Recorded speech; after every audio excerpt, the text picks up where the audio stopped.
வணக்கம். இப்போ பார்த்தீங்கன்னா நம்ம boss real estate and nursery கார்டனில் இருக்கோம்.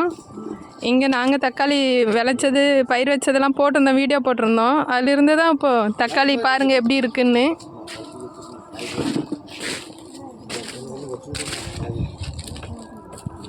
அண்ணா சொல்லுங்கள். வணக்கங்க.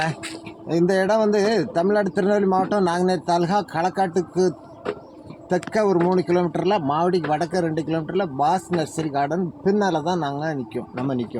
இங்கே வந்து அவங்க நிறைய தக்காளி சாகுபடி பண்ணியிருக்காங்க. நல்ல ரகம். இந்த நேரத்தில் எங்கேயுமே பழம் இல்லை, இவர்கிட்ட மட்டும்தான் பழம் இருக்குது. பழம் இன்றைக்கி ஒரு 80 டப்ஸ், ஒரு 2000 கிலோ போல் தான் இன்றைக்கி பறி ஆகுது.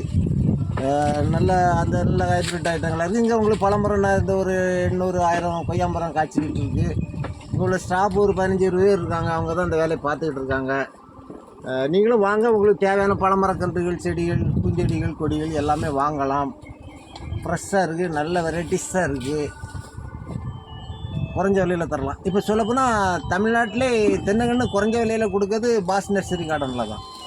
என்ன ரகம்லாம் வச்சுருக்கீங்க மேடம்? ஒரு 12 வகையான ரகம் இருக்குது மேடம். சொல்லுங்கள். குட்டை, நெட்டை குட்டை நெட்டை, கங்கா பாண்டம், ஜாவா, ஆயிரங்காட்சி,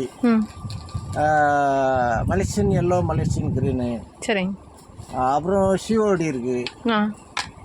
இப்படி இன்னும் 2 வகைகள் இருக்குது மேடம். வேட்டுக்காக கூட இருக்குது மேடம். ஓ சரி. அதெல்லாம் ரொம்ப காஸ்ட்லியாக சொல்கிறாங்க. ஆனால் அது மரம் ஒரு காய் ஸ்டார்டிங் குறைஞ்சது என்ன விலையிலிருந்து வச்சுருக்கீங்க மேடம்? 70-80 ரூபாயிலேருந்து ஸ்டார்ட். 80 ரூபாயிலிருந்து. இன்னைக்கு டேட் என்ன? 3/9/2025. இன்னைக்கு டேட்டில் 70 ரூபா 80 ரூபாய்க்கு தென்னங்கன்று உங்களுக்கு பாக்கெட்டில் வச்சது கிடைக்குன்னா அது பாஸ் நர்சரி கார்டனில் மட்டும்தான் இருக்கும். சந்தேகம் இருந்தால் இந்த பேட்டையை பார்க்கவங்க உங்களுக்கு தெரிஞ்ச தென்னந்தோப்பு நர்சரி கார்டனில் கேளுங்க. 70 ரூபா 80 ரூபாய்க்கு தென்னங்கன்று பாக்கெட்டில் வச்ச கன்று வேற எங்கேயும் கிடைச்சால் பாருங்க. சரிங்க சார். வணக்கம். நன்றி சார்.